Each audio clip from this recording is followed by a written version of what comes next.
very excited to be talking to you this evening. I'm used to speaking at academic conferences where it would be about this table right here. So this is a bit new for me. Before we start, I want to tell you a little bit about the origins of this talk. Dr. Marsden and I had a conversation several years ago, and the concept came up that, gee, there seemed to be a lot of conspiracy theories going around that weren't going around before. There seemed to be a growth in that. And we said, that might make for an interesting class if we looked at the history and the psychology. So that's what we did. We developed a class, just not with the conspiracy theory aspect, but also cults. So if you like this one, come back in a couple years when we do the cults half of the class. That should be good. So that's the origin of that, and it developed out of that. And so we were very happy to be given the opportunity to present this to you. Also, I promise not to be intentionally offensive, primarily because my mother-in-law is here.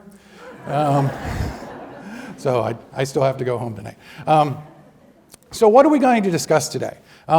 We're going to define conspiracy theories. We're going to talk about the role of conspiracy theories in the history of the United States, how the nature of conspiracy theories regarding the U.S. government has changed over time, and it has changed over time, how the concept of the conspiracy theory and the conspiracy theorist entered into the nation's public vocabulary and consciousness, also why Americans who believe in conspiracy theories are generally considered to be crazy, and why they shouldn't be. Okay? That's going to be a big explanation that we're going to be offering this evening. And then finally, how our brains make us all susceptible. One of the key takeaways when we developed the class was anyone can find themselves in a position where conspiracy theories can seem attractive and make sense. What we will not be discussing today, the validity of any specific conspiracy theory or individual aspects of a conspiracy theory. Seriously, don't ask. It's right there. Also, we will not be discussing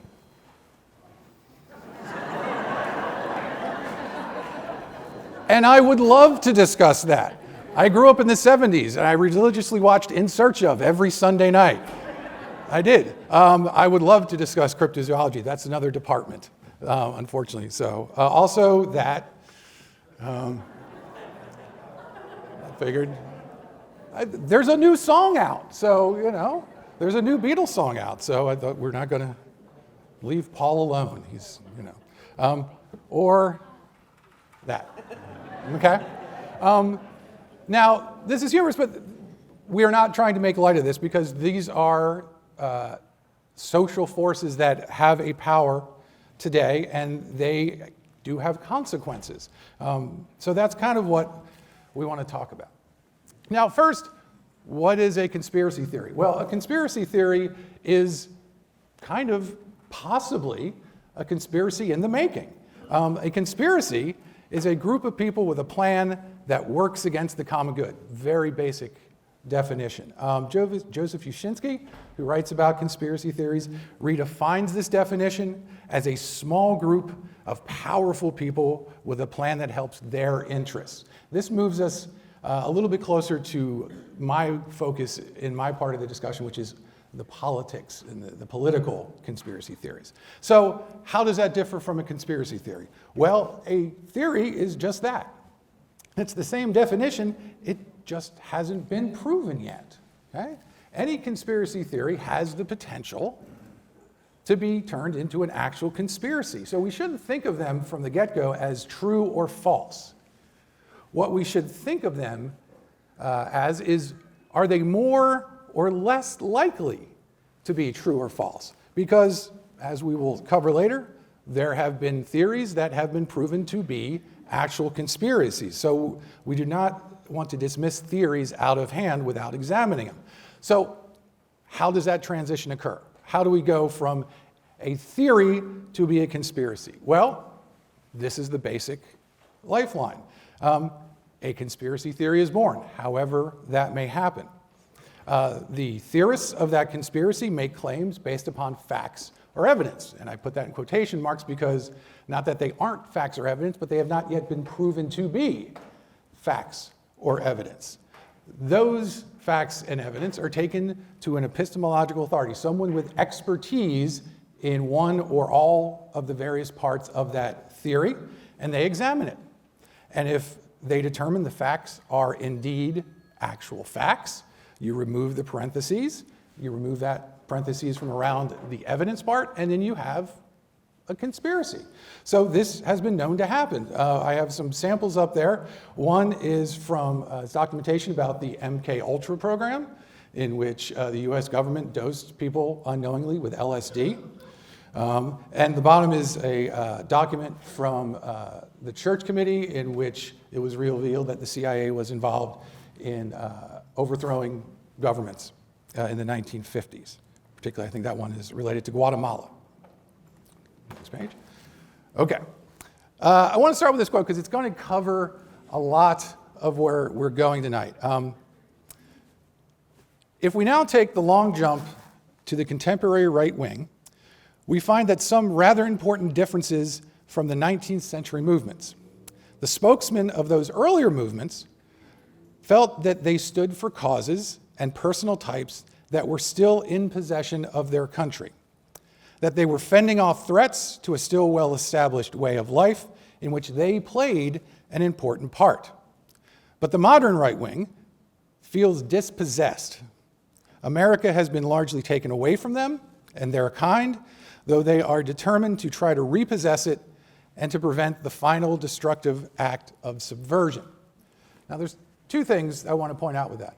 One, conspiracy theories can come from anywhere along the political spectrum. They can come from the left wing or the right wing. In my area that I've spent a lot of time studying, the 60s, the left really embraced JFK conspiracy theories. They had problems with the US government, and the theorizing that the US government could be involved in the killing of JFK was something that was very attractive to them. So theories can come from either place. So depending upon what time we are talking about and what is going on at the time often determines where the origin comes from along the political spectrum. The second thing I want to point out with this quote, and I put transitions on there. Can we see who wrote this up there? Not yet? It's up there now. It is up there now. Oh, I meant to be that a surprise. No. Oh, it is up there now. Oh, now we put it up there. Okay, hopefully you didn't see that. I hope. There's nothing in there that couldn't have been written yesterday. Okay? But it wasn't written yesterday. That was written in 1965. Okay? So the sentiments are similar. We have come a long way chronologically and politically, but in some ways, how people feel about the society they live in, how they feel about the government that they live under, has not changed. Okay? So, how do we want to divide this up? Well, we got three time periods I want to deal with. The one is called the paranoid style. This is taken from the same article that quote comes from. It's a seminal article written in 1965 by historian Richard Hofstadter called The Paranoid Style in American Politics, in which, in a prominent and for the first real time, we get someone publishing a history of what we would call conspiracy theorism. We'll talk about the article in a bit. And that runs from the 17th century roughly to the 20th century. And then we have a second period called Talking Heads and Heterodoxy, sadly not the band Talking Heads, which runs basically the second half of the 20th century. And then a period, the new conspiracism from 2000 to current. Okay? So what's this first period? Well, it has several general characteristics. One, conspiracy theories are considered legitimate knowledge during this period. If you believed in theories that we would call conspiratorial, that was normal. That's how the world worked. Everyone generally kind of accepted that that is how politics worked. Also, it was believed and spread by the elites of society, the social and political elites, the governmental elites. They were the ones who embraced them and had a role in spreading them throughout society and reinforcing their validity. And then finally, these are primarily not always, but primarily focused on threats to the U.S. government from outside of it. Threats to its Republican principles, threats to its constitutionally guaranteed rights. We see it first at the beginning of the story of America. Okay? Scholars generally consider the religious wars of the late 15th century or the late 1500s to be the start of this form of thinking. When Europe was fighting each other over numerous things, but the difference between Catholicism and Protestantism was a driving force, and that contributes to it in a significant way because it creates theories that we would call generally metaphysical, good versus evil. The conspiracies are about good versus evil, God versus the devil. The Puritans bring this thinking with them when they settle in Massachusetts in the 1620s and 30s, and this was reinforced by their view of America. There was a belief that when Christianity came to Europe, it pushed evil out, it pushed the devil out, and he took up residence in the Americas. So when the Puritans came, they were coming to do God's work in the devil's territories. And this was a worldview that helped them explain the challenges they had in colonization. We are doing the good work, the challenges we face are coming from the devil, we're fighting them off, we are winning. So the benefit of this was great because it created social cohesion. It strengthened the bonds of the community. It helped them survive in some very difficult times. But it also meant that when a threat was perceived to have made its way into the community, that the response was going to be excessive. And that is how we see the Salem witch trials develop in the 1690s. This continues with the American Revolution. The literature, the rhetoric of the American Revolution had a tone in which the colonists were perceived as being under threat from a plot by various aspects in the British government to enslave them. It was about freedom, it was about liberty, but it was a freedom and liberty from a group of people that were intentionally working to enslave the colonists against their own interests.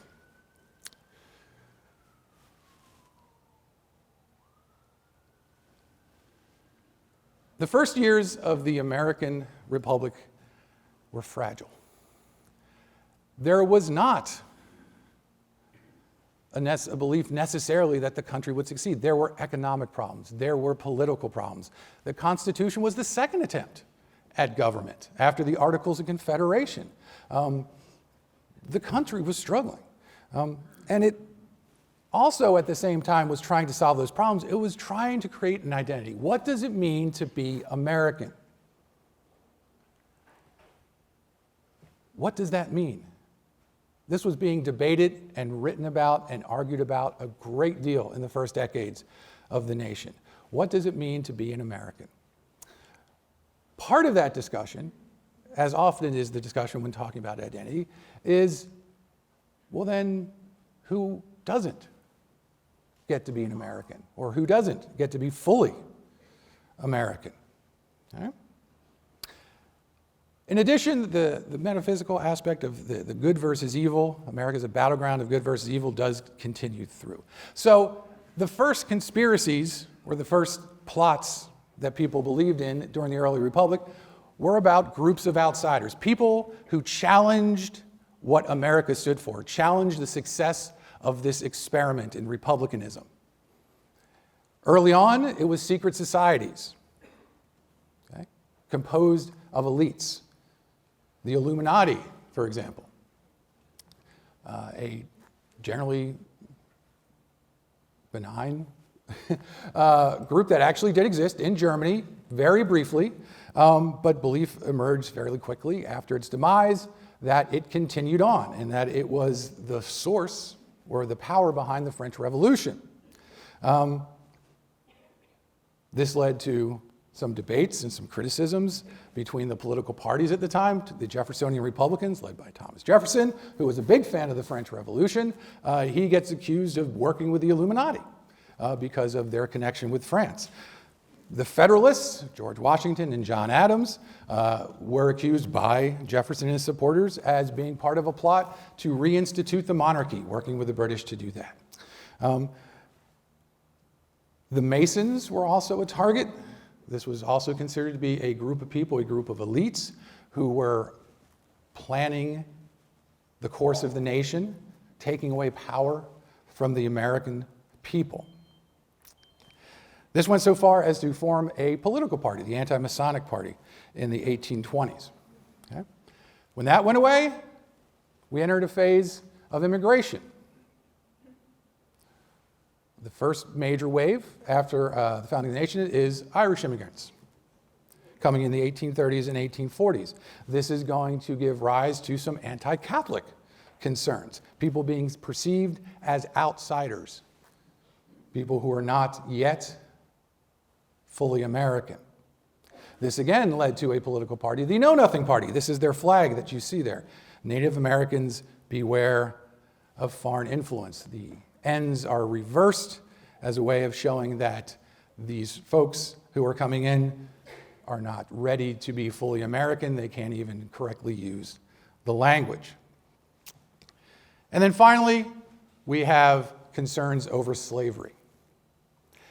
In the 1840s and 1850s, as the nation was expanding, there was a belief that there was a small group of very powerful slave owners who were manipulating the economy of the United States, manipulating policy to benefit themselves and not the average American, the one who wanted to move out west, start a farm, succeed on their own merits, that the slave power was working against their interests, and that this was, again, an organized attempt. If we move forward to the late 19th century, we have another wave of immigration. This time coming from Southern and Eastern Europe, bringing large numbers of Catholic immigrants again. This is the big wave of Italian immigration to the United States, but also bringing lots of Jewish people from Southern and Eastern Europe, particularly from Russia, where there was numerous pogroms against the Jews in Russia at that time. The population of these two groups grows substantially in the 50 years from roughly 1880 to 1930. The Jewish population goes from roughly 250,000 in 1880 to almost 4.2 million in 1927. The Catholic population as a percentage grows from 5% to 17%. So there were going to be numerous theories floating around about how these new groups were going to try to wrest control from Americans who were already here. One of the most notorious ways in which they did this was by spreading this document, the Protocols of the Elders of Zion. This is an anti-Semitic document that purports to be the recordings of a small group of Jewish leaders who were trying to plot a takeover of the world, basically. It had its origins in a French satire that had nothing to do with Jewish people. It starts to morph and spread in Russia in 1903. It makes its way over to the United States in 1930 and is spread most prominently, possibly most well known, by Henry Ford. Through his newspaper, the Dearborn, Michigan, Henry Ford was notoriously anti-Semitic. After World War I, we have another threat. Americans were concerned, particularly as the Great Depression gets underway, that we had been led into World War I, that we were not being told the truth when we were asked to join the war, that we were being duped by what the term that became most prominent was merchants of death, arms manufacturers, arms dealers, people who were using the war to put money into their pockets, and that they were not defending freedom in Europe and democracy in Europe. Okay, this led to a committee, the Nye Committee, which found a great deal of collusion, actually, between various groups, political and economic and manufacturing groups, but not to the level of conspiracy, the intention of conspiracy that some people believed. Then finally, we get to the Second Red Scare, McCarthyism. We see the consequences of McCarthyism across the nation. McCarthy, though, pushes too far in making claims about how much communism was in the American government. He is brought down by his behavior, particularly when it's broadcast on national TV. But the consequences were significant. The American government embraced anti-communism and this concern about communist infiltration in a major way, passing several laws that impacted numerous Americans in a negative way. What's important about this, though, is this marks the end of this period. This is the last time that we're going to see elites in society embrace conspiracy thinking. They are not going to be the ones embracing it and spreading it. In fact, they're going to be the ones who are uncovering legitimate conspiracies and working against accusations from the general population about conspiracies. So this brings us to our second phrase, talking heads and heterodoxy. In the sense that conspiracy theories move from being accepted knowledge, orthodox knowledge, that this is the way life is, to there's a whole way of thinking about this. There's a whole different way. Everyone has a different way of thinking about the way the government works. Conspiracy theories start coming from lots of different places, and they gain traction in lots of different ways. So the defining characteristics here. The elites abandon their support, as I mentioned. More importantly, the danger now comes not from the outside. It is not outside forces attacking the U.S. government and America. The danger is now coming from the inside. Okay? Experts also begin studying this phenomena, the paranoid style that we mentioned the first thing, and just the general notion of conspiratorial thinking. The number of theories goes up significantly, and in part this is a response to the security state. After World War II, as America maintained its role as a world power, as the Cold War got underway, we created a massive national security infrastructure. The CIA, the NSA. It was big, it had its hands in a lot of things, and it was very, very secretive. So the conspiracy theories that are going to evolve during this time are going to have their basis in this notion that the government is doing a lot of stuff, and we don't know what it is. Okay. We also see a change in how we think about this term, about conspiracies. Okay? Universities expand a great deal after World War II. The GI Bill sends a lot of people to college. Maybe it sent some people here to college. It sent me to college. Okay? We were also embracing technology. We needed the newest technology to fight communism. So there was a general acceptance in American society that the pursuit of technology was good, that the pursuit of knowledge was good, that university educations were going to benefit America. The government was investing billions of dollars in research and development into universities. So the general population was very willing to hear what people coming out of these institutions had to say. One of the things they did was to adopt the concept of conspiracy theorist. The term had existed before, but it was only in a criminological sense. A crime has happened. There was a conspiracy of several people to commit this crime. I have a theory about how that happened. So it was a term that applied to specific conditions within a specific context.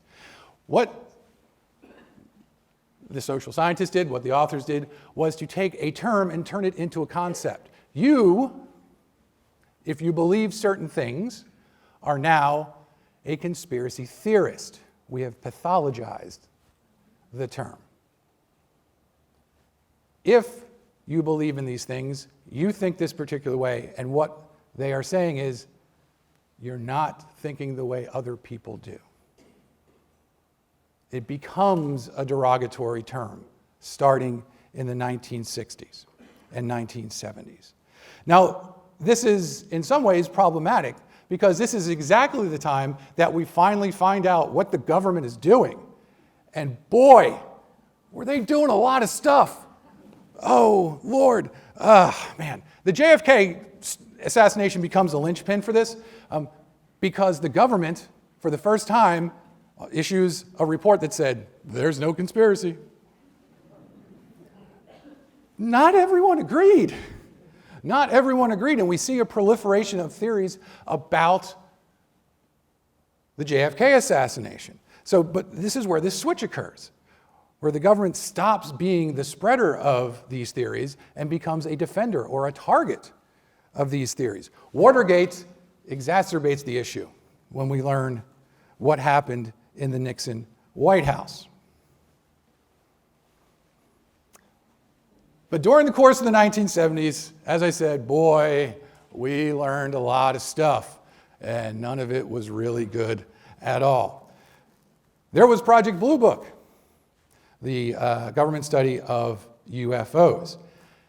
We learned about COINTELPRO, an FBI program in which they infiltrated and used informers in radical organizations, beginning with the KKK, but later most prominently in the 1960s with student organizations.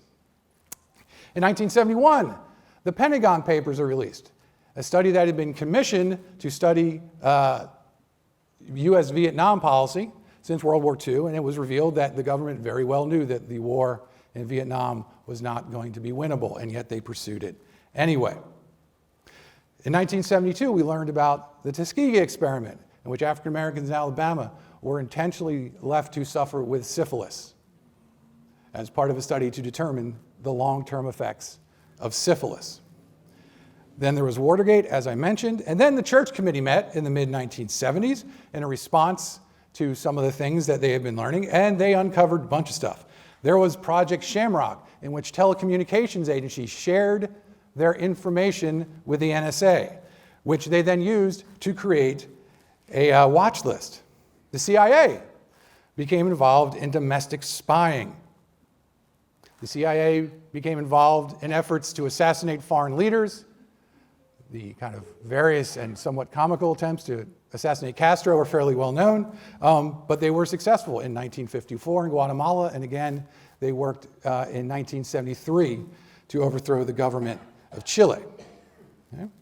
Then, as I mentioned earlier, Project MKUltra, in which they used LSD and other techniques to try to develop concepts of mind control, right, to use against our enemies. So I think that shifted how people thought about the government for a while in the 1970s, perhaps more than just a while. But if you look at the theories that become popular after we gain that knowledge, many of the theories mirror that knowledge. Okay? The removal of rights guaranteed by the Founding Fathers. Okay?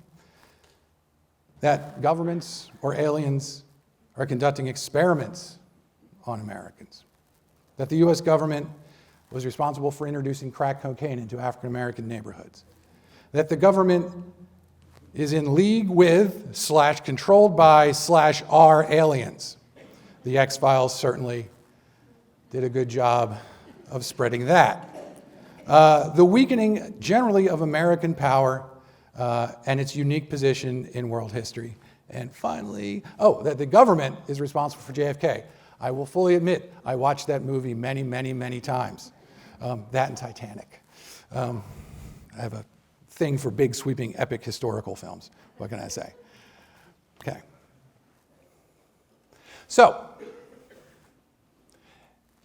if conspiracy theorizing is pathologized, if it becomes something that is used in a derogatory way, what can you do if you pursue conspiracy theories? Well, one, you can adopt the we're just asking questions approach. This is something that Holocaust deniers did very well. They created something called the Institute of Historical Review and the Journal of Historical Review, which absolutely mimicked what an academic journal looks like, but it was not that.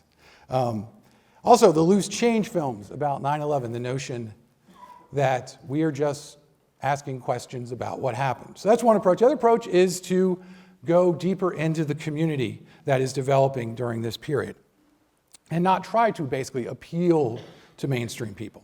Okay? The path that we kind of take to today starts in the 80s and the early 90s when far-right militant groups link up with certain conspiracy theories. the change in the political climate after Waco, after Ruby Ridge, militarized people, some people, and they organized around certain ideas. Anti-communism was an early one, but when the Soviet Union fell, they moved on to a very broad concept called the New World Order, which brings in a lot of the things that I've talked about to this point. The Illuminati, for example, comes into that to a certain extent. It's broad-based. Not all groups within this part of the activist community adhere to conspiracy theories. There's a lot of entanglements there, and it's very hard to separate everything out. But they do link up to a certain point. And the three main ideas that come out of that they're particularly anti-government notion. One, that martial law, that there's going to be a health crisis and that the government will use that to invoke martial law. Two, that a natural disaster will be used to round people up into FEMA concentration camps, and that at any moment there is a plan ready to be launched that will include a mass firearms confiscation by the US government. Okay? Which leads us to the past 20 years. In 1987, the Congress repealed a rule that had been passed in 1949. The FCC said that radio and TV stations had to provide reasonable opportunity for opposing viewpoints. Both sides had to be heard. This was repealed in 1987, and as a result, what we get is the origins of partisan news. Okay? Talk radio, partisan talk radio. Now, this occurred on both the right and the left. Both sides of the political spectrum embraced this opportunity. It's just that the organizations and the stations on the right were more successful. This is when Rush Limbaugh rose to national prominence. Okay? This was when Fox News was launched. But what it creates is the echo chamber. You can now go to places and hear only things that support what you already believe. You can avoid opposing viewpoints with a great amount of ease. Which leads, and that was just TV and radio. Then there's the internet. Oh, the internet. Oh, man. The internet. I have one struggle in life. It's to keep my students from looking at the internet during class. It takes up a very large amount of my time. But is the internet responsible for this increase? Well, if we go back to where we began going, there seems to be a lot more of this. Where is this coming from? We're like, well, it must be the internet. Okay? And that perception was out there, that this created an environment in which people who would not normally have been exposed or accepted these things started to accept these things. That this new technology is dangerous for us. More importantly, that we're kind of a passive audience. Okay? We're sponges. The internet came along, we started looking, and it just went right in. Okay? Just soaked it right up, that we had no choice. The reality is that's just not the case. There needs to be active participation still. You have to seek out this. Even if it comes across, if you're doom scrolling, and you come across it, you still have to stop and make the decision to look at it. Okay? Studies have shown that conspiracy theory websites just aren't trafficked a whole lot in comparison to the rest of the internet, that people who go to them are people who want to go to them. And then finally, and this is the part I think particularly interesting, is that we are not passive. We are actually engaged in this process. The use of interactive media, the ability to comment on websites, the ability to share posts on social media, makes people active participants in the evolution of conspiracy theories. Okay? You can add comments suggesting something. Well, what about this? And now that gets into the conversation. Okay? So there's not a passivity here. Okay? There's an active participation. The internet really didn't change things very much. It did, somewhat, but it's not the thing, the fear that we want it to be. We've always feared new technology. Okay? I teach another course on the history of rock and roll, and oh boy, did Elvis Presley scare a lot of people. Yeah, oh. Cars, parents in the 20s, oh my God, my kid's going to go out into a car with somebody. That's bad technology. We are always fearful of new technology. So I think that's rolled in with these things as well. Okay? So this brings us, we're about ready to switch over. One final thing. How has this changed? Well, there is the classic conspiracism, which is essentially a detective story. I believe something happened. Okay? I believe that things don't work the way they tell us they work, and I think I have found evidence to prove that things don't work the way they say they do. And I am going to try to prove to you that what I found is valid. It's a scientific approach, kind of small science, but scientific nonetheless. It requires detective work. It requires searching out. It requires creating websites and like, look at this document, look at this document, look at this document. The new conspiracism, however, is moving away from that. Explanation does not hold the power that it did. It's a belief built on repetition. Well, a lot of people are talking about this, seeing it a lot, showing up a lot on my feed. There's got to be something there, right? Okay? The more it gets repeated, the more it gains validity. Social validity versus scientific validation. Okay? Who are the targets? Well, if it doesn't require evidence, then the target's going to be the people who actually deal with evidence, okay? Or their opponents, political parties, political partisans, norms of legitimate political opposition. But also, and I think we're seeing this a lot, is knowledge-producing institutions, places that have standards in regards to evaluating evidence. Schools, the free press, expertise communities within the government. Those are the targets of the new conspiracy, because if we can just keep it spreading, okay, it doesn't matter what they counter it with. Okay. Ready? Yes. We're switching over. All right. Time to tag in. You're in. Yes. All right. Boom. There we Sorry, go. man. All right. Think I'm going to keep the keeper. I'm going to keep this stuff. All right.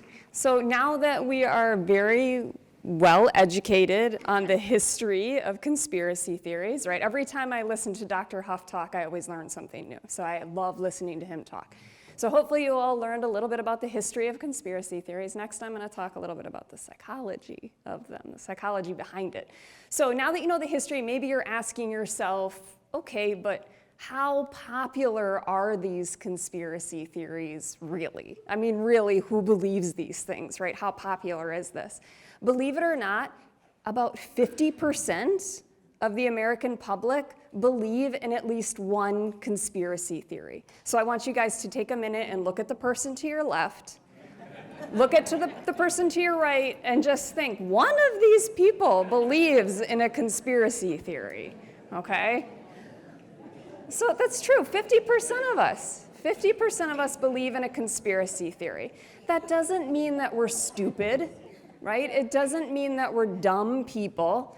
It just means that we're susceptible, right? We're all susceptible to believing things that just are not true. And I'm going to talk to you about why we do that. So what's the most popular conspiracy theory that most Americans believe in? Believe it or not, it has to do with something that Dr. Huff talked about quite a bit, and that's the assassination of former President JFK. About 60% of Americans believe that there was more than one shooter involved in his assassination. So that's the most popular conspiracy theory. And based on history, we kind of understand why that's so popular.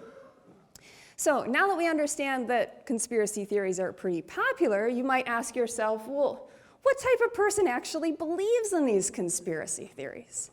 Literally anyone. Anyone can fall victim to conspiracy theory thinking. Anyone can fall victim to this.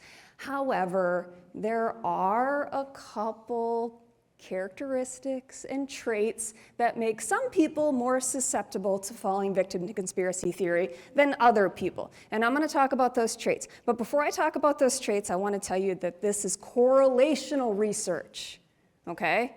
Correlation does not indicate causation. So just because these traits are related to conspiracy thinking doesn't mean that if you have these traits, you are automatically going to believe in conspiracy theories, okay? All right, so correlation, not causation. So the first trait that we see that's correlated with conspiracy theory thinking is someone who has little to no social support, who's oftentimes isolated, maybe by choice, maybe not. They also have a difficult time maintaining healthy relationships, okay? So these people oftentimes feel a lot of social anxiety, they feel isolated, they feel like they don't have a lot of friends, they feel uncertain, they feel like maybe their life right now is not really in control, that things are going crazy, right? I'm sure we can all identify with some of those traits, yeah? People who are dogmatic and people who are authoritarian are also all more likely to fall victim to conspiracy theory thinking, okay? So again, maybe you see some of those traits up there and you're like, oh, that's me, yeah? That's okay. That doesn't mean you believe in conspiracy theories right away. It just means you're more susceptible to them. In a recent meta-analysis that was just published this year, these researchers went through decades of research on conspiracy theory thinking. And they found that there were a couple types of people, right, that were more likely to fall victim to conspiracy theories. They found that people who perceive more social threats, so people who walk outside and see others around them and view those other people as threatening, people who do that are more likely to believe in event-based conspiracy theories such as 9/11 being a planned job. Right? Another characteristic that we see that's correlated with conspiracy theory thinking is people who are currently going through a really hard time and experiencing a lot of distress, or people that are suffering from some type of impairment. So in that same meta-analysis that I just talked about a couple seconds ago, the researchers found that if we have a high need to feel safe in our environment, we are more likely to fall victim to conspiracy theory thinking. So if we want that feeling of coziness and safeness, that might mean that we're also more likely to believe in a conspiracy theory. They also found that people who view their community as being superior or better than other communities are also more likely to fall victim to a conspiracy theory. Now there's a difference here between nationalistic thinking and being a patriot and having patriot-type thinking, right? So somebody who's nationalistic, they're going to believe that their community is superior and better, and we don't want you in it because we're better than you, and we want our community to just belong to us, no outsiders allowed. If that's your type of thinking, you are more likely to fall victim to a conspiracy theory versus patriotic thinking, which is, yes, my community is awesome, but I want other people to come in and share it with me, right? I want you to come here and I want to talk to you about how awesome my culture is. I want to share it with you. People that want to share their culture with other people are not as likely to fall victim to conspiracy theory thinking. So there's a difference between being nationalistic and being patriotic. The last trait that I want to talk to you guys about today is people who seek extreme personal development or have a really intense desire to be unique or to be special. We see this online, right? Hello, social media. So what happens with these people is this desire to be unique, this desire to be special, this desire to be the first person to share the news on social media makes us more likely to fall victim to conspiracy theories, general conspiracy theories like flat earth or birds aren't real, right? So if we have these traits, we are more likely to fall victim to conspiracy theories, but it's no guarantee, okay? So why do people fall for these conspiracy theories? Yes, those traits are correlated, but it still doesn't explain why so many people, 50%, right? Look to your left, look to your right, 50% believe in a conspiracy theory. We don't all have these traits, right? So why do some people still fall for conspiracy theories? Well, first, it's just kind of fun, right? Sometimes Dr. Huff and I will get together and we'll talk about like JFK and who was on the grassy knoll and like how did this happen, right? That's just fun. And maybe we believe it, maybe not, and we're not going to tell you guys. But sometimes it is just fun. Sometimes though, and honestly most of the time, it's the way our brain works. I know. Our brain, as amazing as it is and as smart as it is also incredibly lazy and incredibly stupid. It makes shortcuts. It makes lots of shortcuts because it doesn't want to do all that thinking. So we have this kind of flaw in our brain that makes us susceptible to faulty thinking. And it's what's called motivated reasoning. So what is motivated reasoning? Well, it's a psychological phenomenon that we all experience, and I want to just put this caveat out there that this happens outside of our awareness, okay? So it happens in our unconscious mind. We're not aware that it's happening, but that's why we have to constantly self-monitor our thoughts, right? Self-reflect. So motivated reasoning is this psychological phenomenon, and basically what our brain does is it relies on biased ways of taking in new information and processing that information. So it's relying on biases, and you're like, wait a minute, I'm not biased.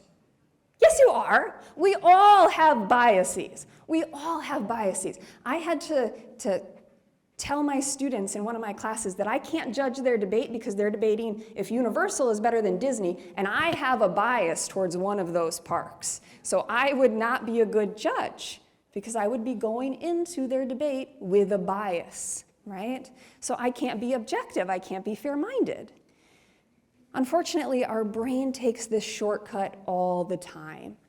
Our brain relies on our past experiences. Our brain relies on our attitudes, our beliefs. It relies on all of that stuff that makes us unique and makes us who we are.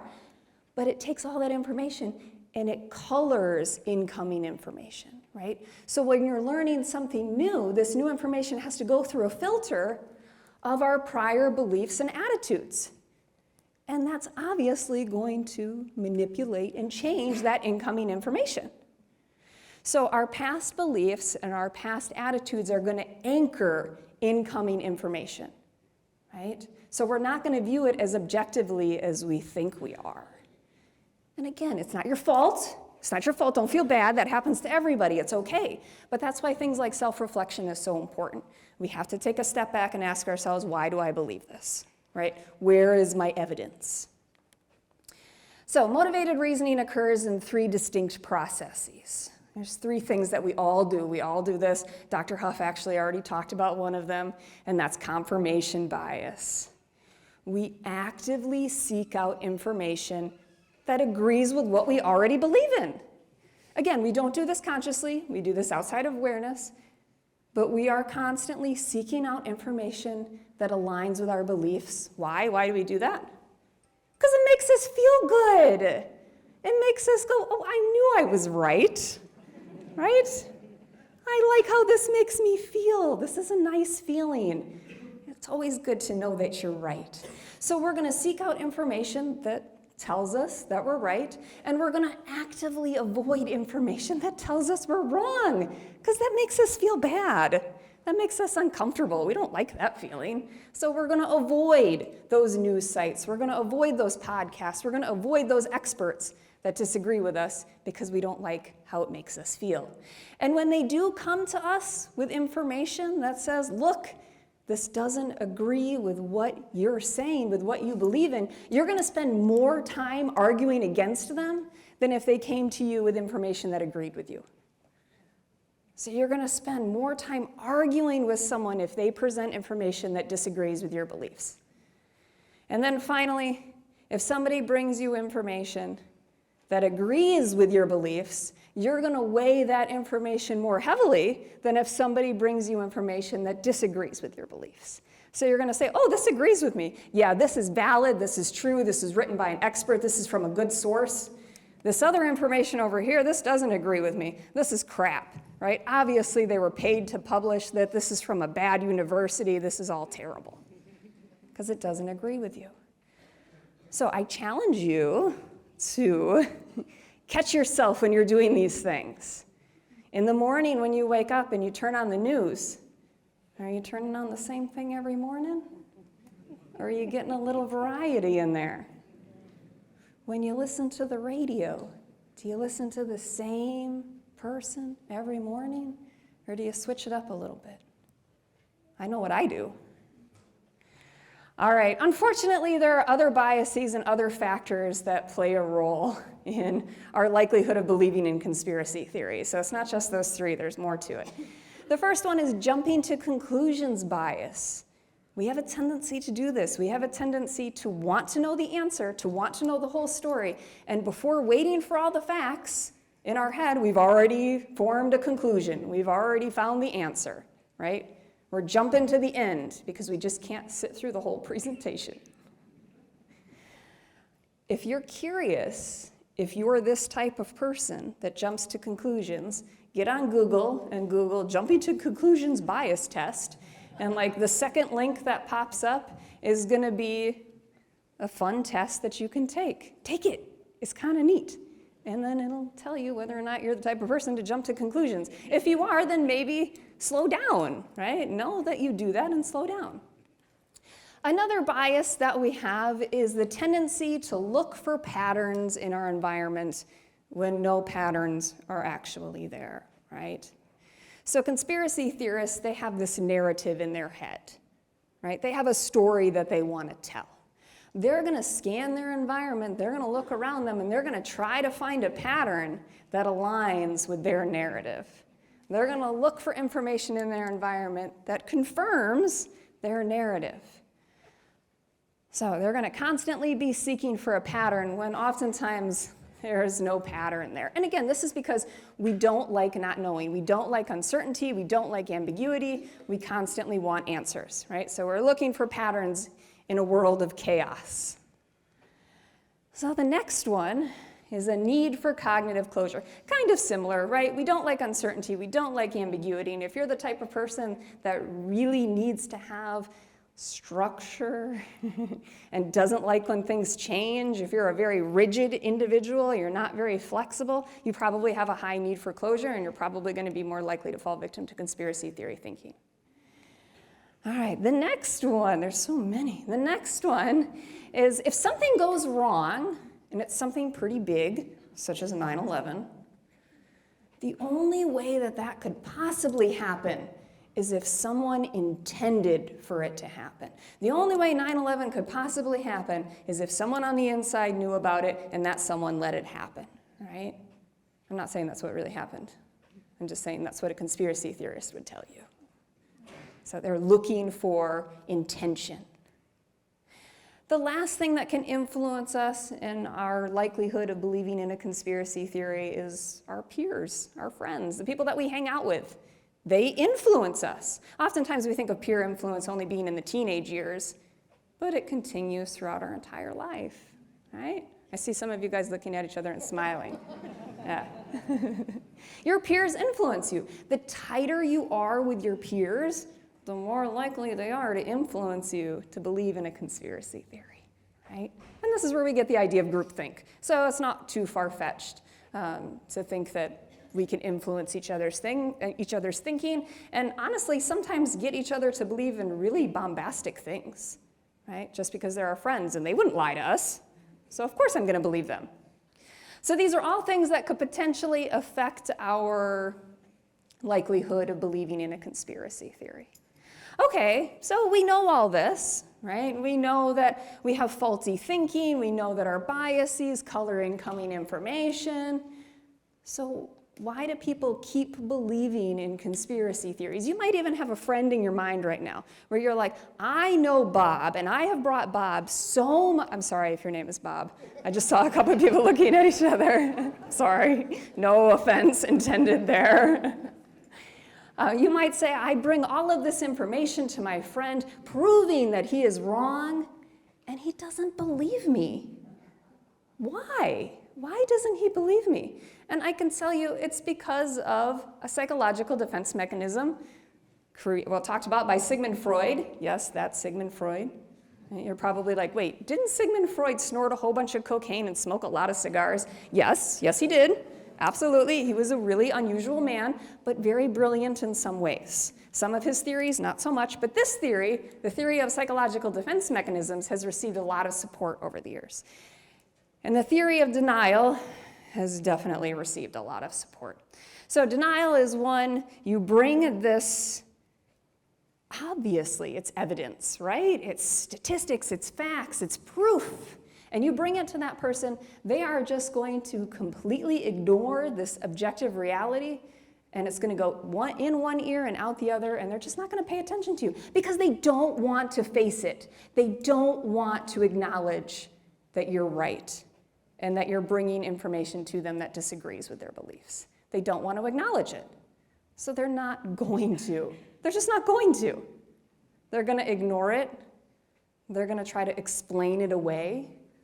They're going to have some reason for why that information is just not true. This occurs even though the person is given really hardcore evidence. They'll still deny it. They will still deny it. And one of the saddest lessons of history is this. If we've been bamboozled long enough, we tend to reject any evidence of the bamboozle. We're no longer interested in finding the truth. The bamboozle has captured us. It's simply just too painful to acknowledge, even to ourselves, that we have been taken. And this is a quote by Carl Sagan, written in the 1990s and is still true today. We just have a hard time admitting when we're wrong. I'm sure we've all done that. We've all done that at some point. Just not wanted to say, damn it, you're right? And I'm wrong. But it's important that we do that. So how do we not fall victim to conspiracy theories? This is why you guys are all here, right? How do I not fall victim to this? Hopefully, maybe, yeah, no? All right. My first tip is to please remain skeptical, but not cynical. There's a difference, okay? A skeptic goes into a situation open-minded, ready to ask questions, but also ready to hear answers that maybe don't align with their beliefs, okay? But they're ready to ask questions. A cynic will go into a situation ready to argue, right? They don't want to hear what you say, they just want to argue with you. They just want to argue for the sake of arguing. So those who have something to sell, those who wish to influence public opinion, those in power all have a vested interest in discouraging skepticism. So it's important now more than ever for us to remain skeptical. But it's also important to note, don't be skeptical just to be skeptical. Don't be that guy, right? Since we kind of have time, I'm going to quick share a little story. So one of my good friends, he's an MD, he's a plastic surgeon, very smart in medicine, thinks he's very smart in other things. So he goes to Sears. This is a couple years ago when Sears was still pretty around. He goes to Sears to buy an appliance. And he's talking to the sales associate who's been there for a long time and who is an expert in this particular appliance, okay? My friend, my doctor friend, starts arguing with him about this particular appliance. And as he's telling us this story, that he's arguing with an expert on something he knows nothing about, he's telling me, I was just being skeptical. And I said, no, you weren't. You were just being a jerk. You were just being a jerk. So don't go into a situation ready to argue and say that you're being skeptical. That's not skepticism, right? Skepticism is going in with an open mind, ready to ask questions, but also ready to hear hard answers, right? My second tip is something that you guys already did today. Learn your history. Yes, learn your history. If we understand history and how things have unfolded in the past, we can understand how they maybe are unfolding right now and how they're going to unfold in the future. Maybe we can stop things from happening before it gets too bad, or we can just watch it burn around us and smile. My last tip for you is to become a strong critical thinker. So I teach a class at Beacon called Critical Thinking, and the whole semester, thank you, Jason, the whole semester, The whole semester, we practice these skills. We practice how to be open-minded. We practice self-reflection, right? So being a good critical thinker is being open to listening to other people who are different from you, right? Inviting that, welcoming that, saying, I want to talk to you because I don't know anything about you. Going into that situation, asking questions, and most importantly, having an open mind, right? Have an open mind. Say, it's okay if I disagree with this person, but it's also okay if I change my mind. So it's okay to change your mind. It's all right. Doesn't mean you were wrong. It just means new information came to light and now your opinion is changing. And that's okay. That is definitely okay. All right, so now we have a couple takeaways that we're going to go over with you. Dr. Huff, would you like to do your takeaways? Yeah, sure, yeah. All right. All right. Oh. Do you want me to? Oh. Let me pull them back up.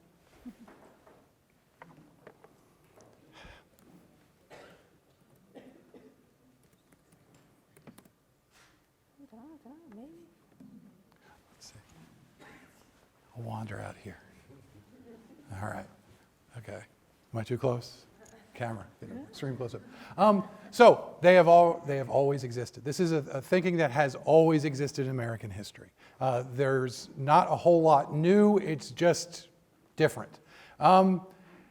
They are most influential and most accepted when they are spread by social elites. When the people in charge are the ones spreading the theories, that is when they are most dangerous.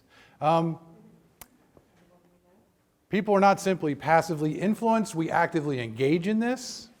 Oh, we're back. Okay, I can get back up here. I was having fun out there. That was nice. That was okay, fine.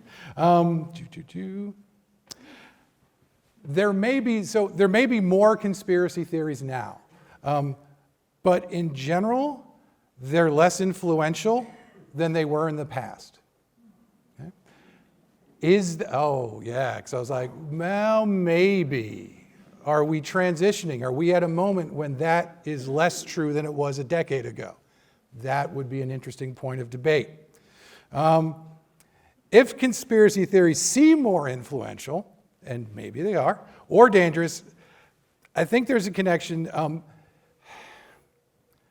The public-facing side of conspiracy theory right now is heavily armed. We can't get away from that. Those two things linked up in the 90s has continued, and it has risen and become more public in a way that has gained more people's attention. And that's scary. Also, a small but growing number of political elites and power brokers are embracing and spreading conspiracy theories. So back to the earlier point, maybe we are changing. Maybe things are going back to where we were before. And again, this issue of validation. They seem to be spreading more because it's easier for them to spread, because if you're just spreading it, playing telephone from one person to the next, rather than searching for evidence and trying to accumulate evidence, that's a much slower process. It just seems that it's easier to create more and spread them more easily. So that's mine. All right. Very quickly, my takeaways. Well, anyone's capable of falling victim to conspiracy theory, right? So we're all capable of believing in them. But there are some common traits and characteristics, but it's correlation, not causation, so it's important to remember that. We have this tendency to fall for conspiracy theories because of our biased ways of thinking. So because our brain likes to take shortcuts in processing information, we have a tendency to fall victim to this. And denial and doubling down are very real things, unfortunately. So if you encounter somebody who's not only denied it, but then also doubled down on it, maybe don't waste your time. Finally, don't fall for conspiracy theories by staying skeptical, learning your history, and having good critical thinking skills.